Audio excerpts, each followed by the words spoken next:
Viewers आज पहला सवाल है डॉक्टर जुनैद जहांगीर हैं लाहौर से।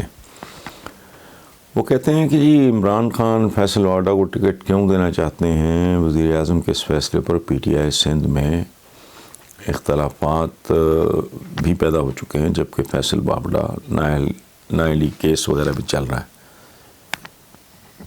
तो आप क्या समझते हैं, हुकूमत का ये फैसला दुरुस्त है?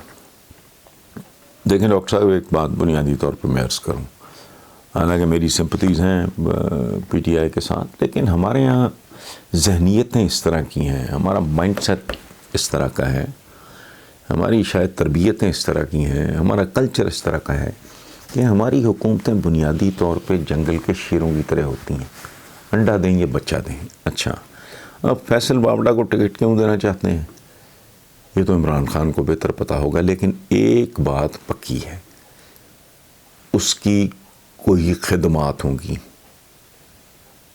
तो ज़ाहिर है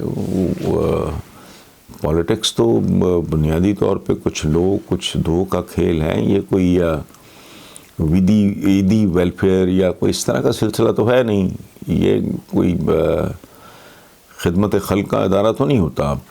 पावर स्ट्रगल होती है, वही टारगेट होता है, उसको हासिल करना होता है, और वो एक बहुत रूथलेस खेल है।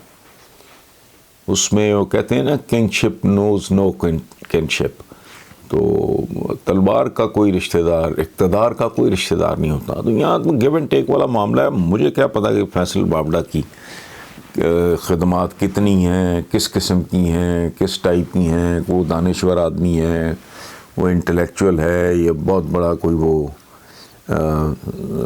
Statesman, I don't know. तो ये तो जिसने जो देना चाहता है उसको टिकट, उसको बेहतर पता होगा, लेकिन मैं ओवरऑल आपको कैरेक्टर बता देता हूँ, नॉर्मली वो इसी तरह का है।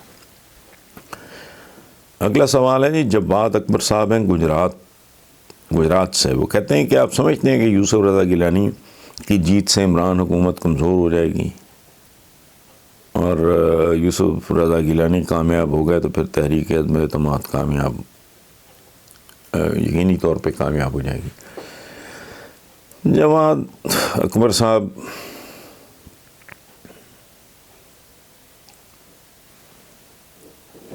टेक्निकली अगर देखा जाए तो यूसुफ रज़ा गिलानी की जीत PTI के लिए बदशगुनी होगी बहुत बड़ी। इसकी तफसीलात में जाने की ज़रूरत नहीं है। उसकी वजह है कि उसकी कामयाबी ही यूसुफ रज़ा गिलानी की एक इंडिकेटर होगा कि मामलात को ठीक नहीं है।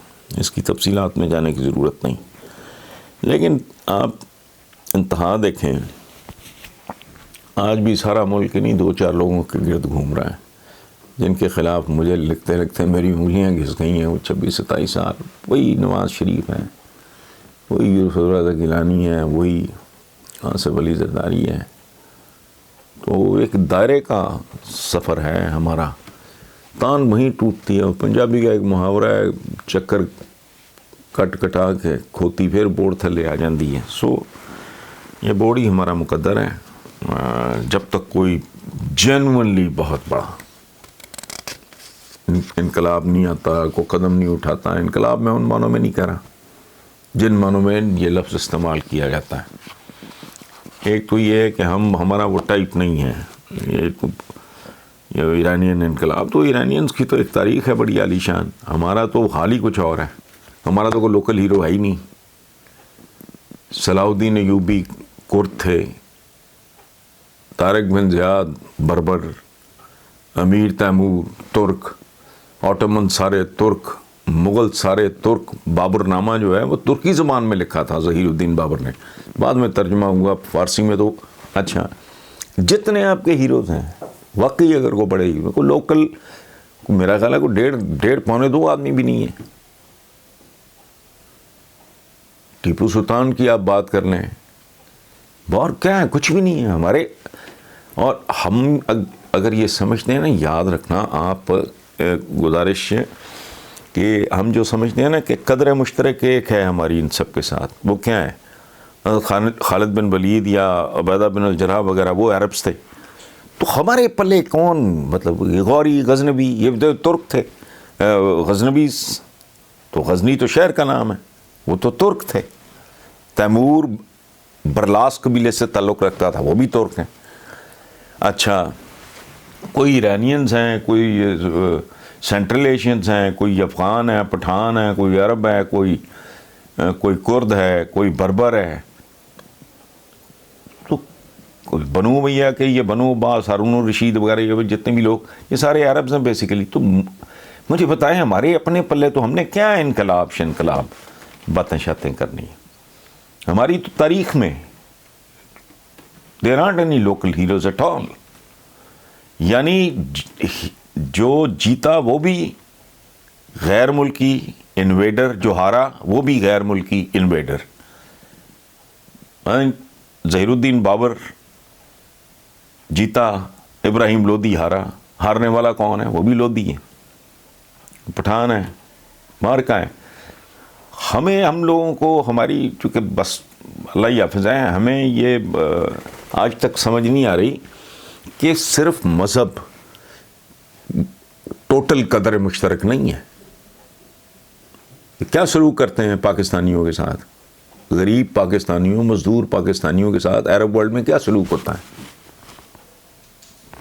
کہنے کو دونوں مسلمان ہیں، ایسا نہیں ہوتا، نہ کبھی ہوا ہے.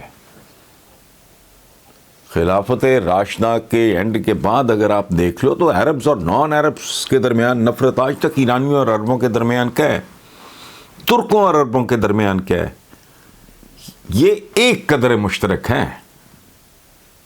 اور اس کا سب سے بڑا ثبوت 2020 میں ہم دیکھتے نہیں، یہ پورا ملک بھاری ترین اکثریت مسلمانوں کی ہے. تو کیا ہو رہا ہے مسلمانوں کے ساتھ؟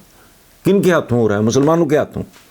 وہ مقامی بھی ہیں، ٹھیک ہے، وہ کوئی امپورٹڈ نہیں ہے. تو کیا کیا ہے انہوں نے عوام کے ساتھ؟ آج بھی کیا کر رہے ہیں یہ عوام کے ساتھ؟ کون لوگ ہیں؟ یہ جہاں ثقافت بھی ایک ہے، ہمارا ملک ایک ہے، مٹی ایک ہے، سارا کچھ وہی ہے. تو ہم ایک دوسرے کی گردنیں کاٹنے سے باز نہیں آ رہا ہے. پرائم منسٹر کو کہنا پڑ رہا ہے یار خدا کا خوف کریں کہ یہ آٹے میں سے وہ سوجی میدا یہ وہ کچھ تو چھوڑ دیا کرو. یہ عمران خان کو کہنا پڑا ہے.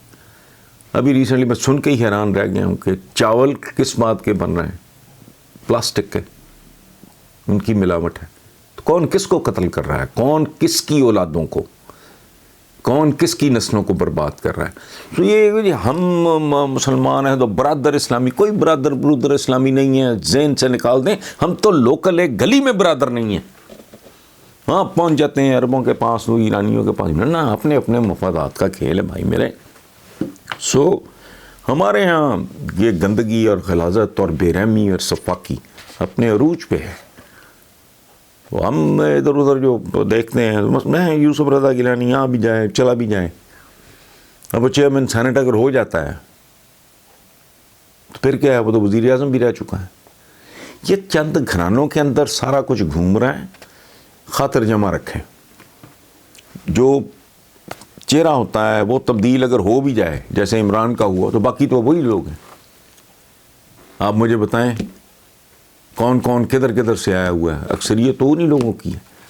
اس لیے چھوڑیں تحریک عدم اعتماد کامیاب ہوگی ناکام ہوگی. اصل بات یہ ہے کہ لوگ کامیاب ہوتے ہیں یا ناکام ہوتے ہیں. ان کی کامیابی کا امکان مجھے اس وقت تک دکھائی نہیں دیتا جب تک، سمبولک سی بات کر رہا ہوں میں، کوئی مصطفیٰ کمال نہیں آتا.